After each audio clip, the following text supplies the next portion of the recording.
Thank you. Merci, Monsieur le Président. Chères Excellences, Messieurs les ministres, chers collaborateurs, chers confrères de la PPD, chers invités, c'est un plaisir pour moi d'être ici, de nouveau renouveler mes sentiments de bien-être parmi vous et remercier le Bangladesh. Une occasion m'est donnée actuellement pour parler un peu de la Tunisie et de ce qu'a fait la Tunisie dans le cadre de la maîtrise de la croissance de la population et surtout dans le cadre des soins. Vous savez que la Tunisie est un pays qui a eu son indépendance il y a maintenant en 1956, un petit pays. Nous sommes actuellement aux alentours de 12 millions d'habitants, juste ça, mais nous avons pu maîtriser pour ne pas être à un nombre beaucoup plus important qui, vu les ressources humaines, vu même la géographie du pays, nous aurait posé des problèmes. Et c'est pour ça que dès son indépendance, la Tunisie a œuvré pour une bonne planification de la population.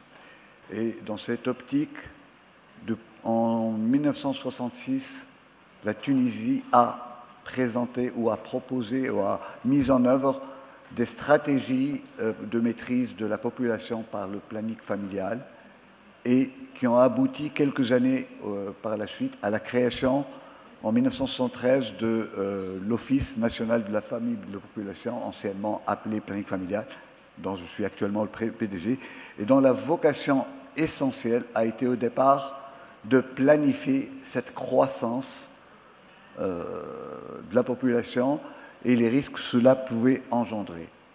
L'indice de fécondité est dépassé largement 6 et 7 à ce moment-là. La politique tunisienne a commencé déjà par, vous le savez très bien, sûrement, qu'en Tunisie, la polygamie a été abolie et que l'intervention volontaire pour la grossesse, la Tunisie est un des pays pionniers qui a mis en place la possibilité pour la femme, au départ, de réguler ses accouchements ou ses grossesses. Et donc, ça nous a permis au départ de maîtriser la croissance au niveau des populations. Mais la Tunisie, par la suite, à partir des années 75, a aussi eu pour objectif de donner les droits aux femmes, de permettre à la femme d'être active, d'être un membre à égalité avec l'homme. Et c'est pour ça que la politique et les programmes ont été dirigés vers l'espacement des grossesses pour que la femme puisse planifier et avoir une vie professionnelle.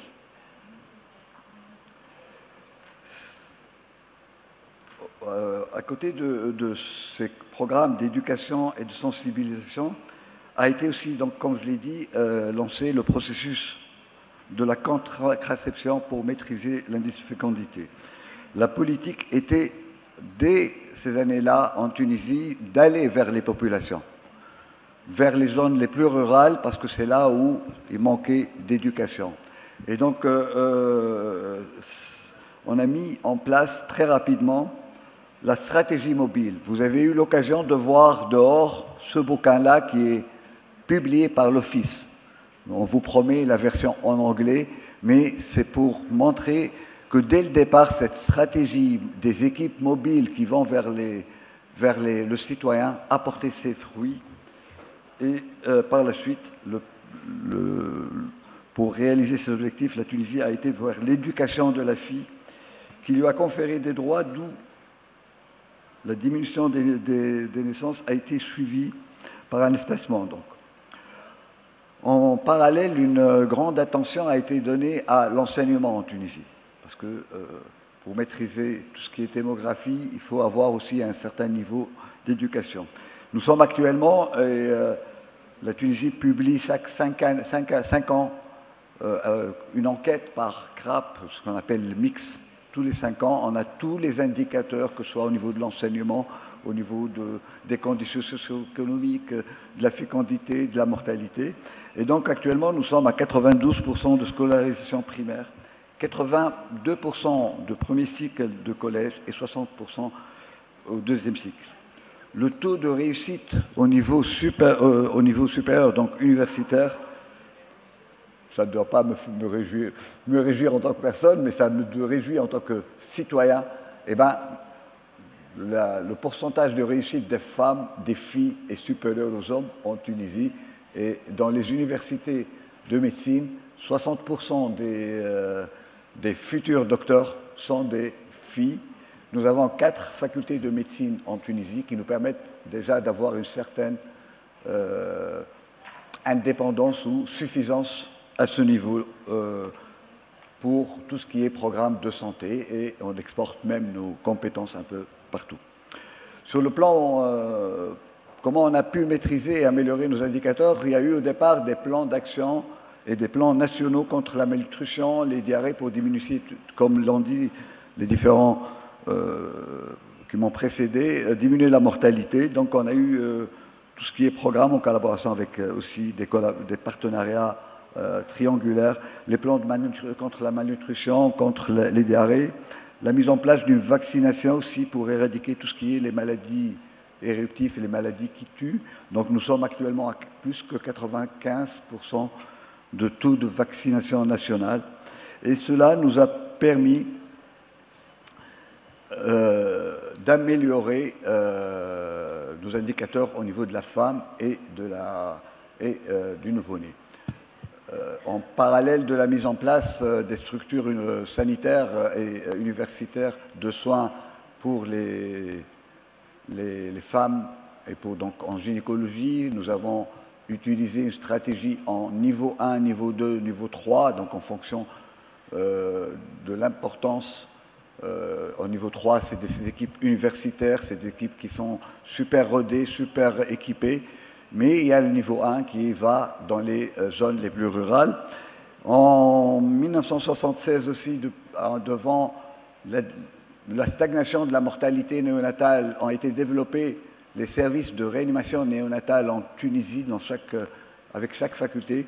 Et cela nous a permis d'améliorer nos indicateurs avec des taux de consultation de 95% en consultation prénatale, un accouchement qui existe assisté dans 98%, un accouchement par césarienne aussi, mais ça on devrait le diminuer, de 44%, un suivi postnatal des femmes qui accouchent à 89%, les nouveau-nés sont tous suivis après leur naissance, un taux d'allaitement maternel qui devrait être amélioré dans nos politiques. On est actuellement à 34% tout allaitement maternel, mais exclusif à moins de 20%. Et surtout, le taux de scolarisation est à 92%.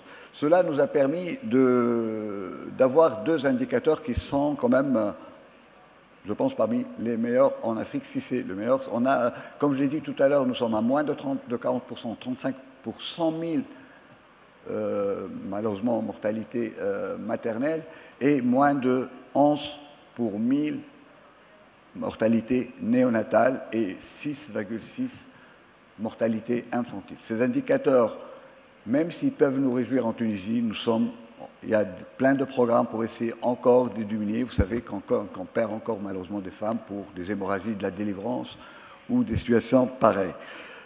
En parallèle de cela, cette amélioration de la vie nous pose aussi nous crée un autre problème, et on s'en réjouit.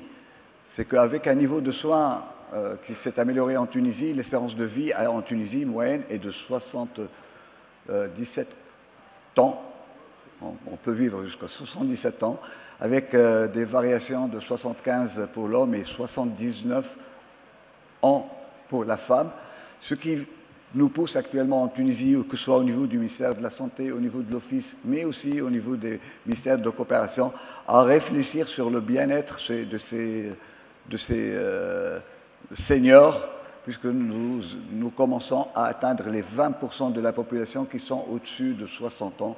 Et ça nécessite aussi de mettre en place des programmes. Vous voyez que finalement, les programmes en Tunisie, quand on a fait de beaux programmes, on a créé, mais c'est bien d'avoir cela. Et ça a aussi, parce que au niveau, je dirais, au niveau de la population, ça nous a aussi permis de maîtriser notre fertilité. Nous sommes à moins de 2,1,